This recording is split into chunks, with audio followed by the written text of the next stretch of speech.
Fine, this is 47th problem. Let us check out this.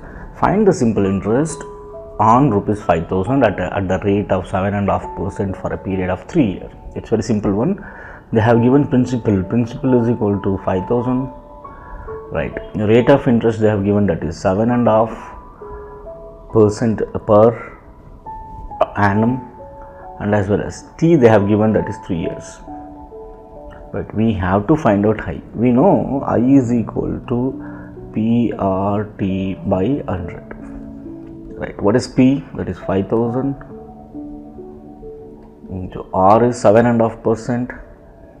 7.5 into T is 3, that divided by 100. Now let me simplify it. 5,000 into 7 to the 14 plus 1, 15 by 2, 15 into 3, that divided by 2 into 100. Right, let us check out this. This and this will be cancelled. 2 ones are 2 25s are. If you multiply, this is 25 into 15 into 3, you are going to get the answer. So 15 3s are 45. 25 into 45. Multiply this. 5 5s are 25. 2 carry. 5 2s are 10 plus 2 12. 125. So 25 4s are 100. So 5 2 1 1. The answer here is 1125. This is what the interest.